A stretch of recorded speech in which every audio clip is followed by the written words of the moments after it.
प्रमाणे मलंगड यात्रा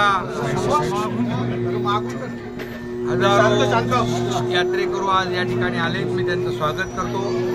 हिंदुहृदय सम्राट बाळासाहेब ठाकरे यांच्या आदेशानुसार धर्मवीर आनंद दिघे साहेबांनी ही सुरू केलेली मलंगड यात्रा आजही तशीच उत्साहात जल्लोषात सुरू आहे।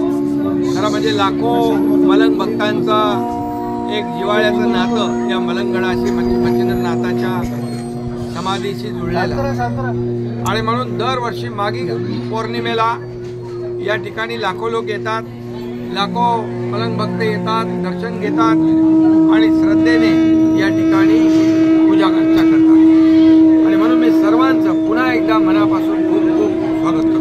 अनेक जण आपल्या पक्षात दिलेला आहे ते तुमच्याकडे येणार आहे अशी चर्चा आहे।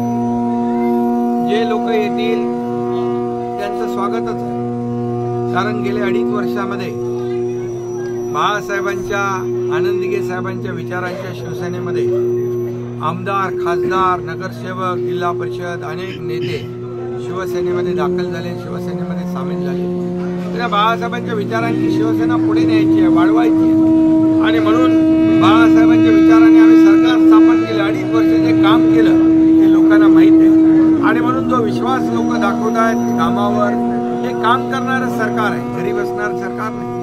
हे रिझल्ट देणारं सरकार आहे, फील्डमध्ये उतरून 24/7 काम करणार आहे।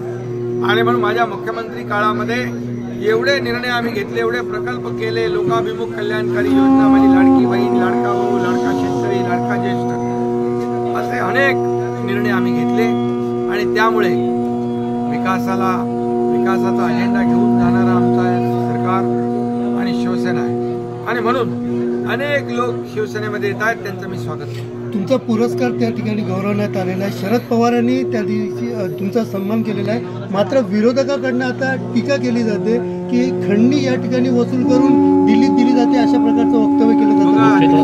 दुर्दैवी वक्तव्य आहे आणि खऱ्या अर्थाने महाजी शिंदे महापराक्रमी योद्धे होते। अटक से कटक दिल्लीच्या तख्तावर त्यांनी आपल्या या हिंदुत्वाचा, आपल्या छत्रपती शिवाजी महाराजांचा भगवा झेंडा डौलाने फडकवला।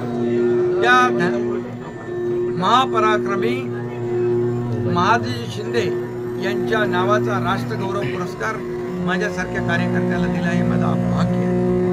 पण हे सर्व जे विरोधक आहेत त्यांच्या पोटदुखी उठलेली आहे, पोटसूळ उठलेला आहे आणि या पोटदुखी द्वेषाने पछाडलेले आहे।